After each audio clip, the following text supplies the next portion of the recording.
On propose en fait de remettre du soin là où ils en avaient plus, et c'est pas la solution miracle, mais c'est apporter un peu sa pierre à l'édifice, et en même temps on demande pas un engagement sur 30 ans à des médecins.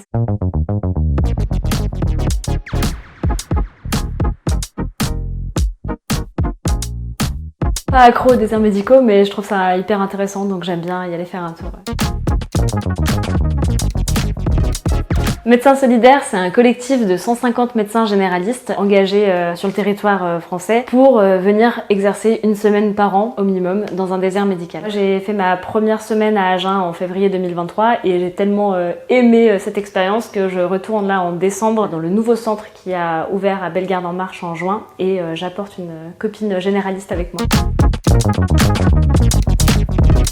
On est logé dans des gîtes, on a une voiture de fonction pour faire les visites à domicile s'il y en a, on a une secrétaire sur place, tout l'administratif, on n'a rien à faire de ce côté-là. Tous les frais sont pris en charge par l'association Médecins Solidaires. Donc tout est mis en place pour qu'on puisse vraiment être 100% médecin généraliste pour de vrai.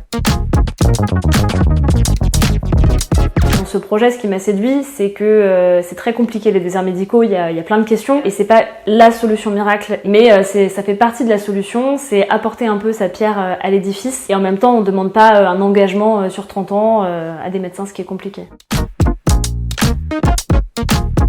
On peut dire que le patient creusois est un petit peu plus reconnaissant que le patient parisien. Quand on compare les zones urbaines aux zones rurales, on a à peu près 2 ans d'espérance de vie en moins pour les patients qui sont en zone sous-dense. On propose en fait de remettre du soin là où ils en avaient plus, redonner un parcours de soins, de les réintégrer à une prise en charge. Quand j'étais à Agen, le nombre de patients qui m'a dit mais merci d'être ici, enfin c'est hyper touchant, c'est bouleversant.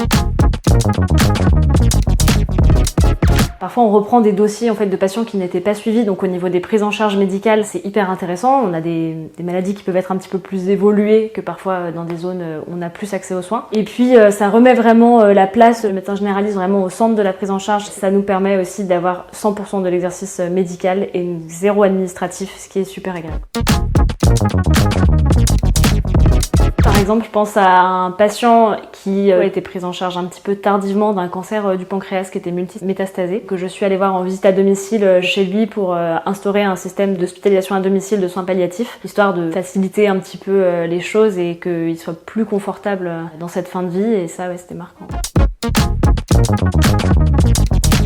Il y a déjà beaucoup de médecins qui sont totalement débordés, et même s'ils aimeraient, ils peuvent pas dégager une semaine par an. Après, je pense qu'il y a un pool de médecins qui peut être mobilisable, même pour eux. Enfin, c'est tellement super que je pense que tous les médecins devraient nous rejoindre.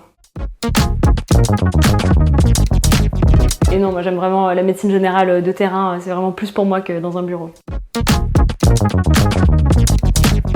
Pleine nature. D'où la Creuse et l'intérêt pour les déserts médicaux peut-être. Non. J'aimerais pas avoir ce poste, ça doit être tellement compliqué. Je pense que ça apporte une façon différente d'aborder la chose, et ça nous permet aussi de réfléchir un peu à sa pratique quotidienne, et ça c'est important. Par exemple, quand j'ai fait ma summer school à Harvard, c'était sur l'économie de la santé, donc ça permet d'être peut-être un petit peu plus alerte en tant que médecin sur le coût de ce qu'on prescrit, les prises en charge et tout ça. Vivaldi, définitivement. Pas du tout. Juste curieuse, je pense. Il y a une phrase que j'aime bien de l'abbé Pierre. On est tous responsables ensemble, responsables de nous-mêmes, responsables des autres, et c'est en cela que l'on est homme.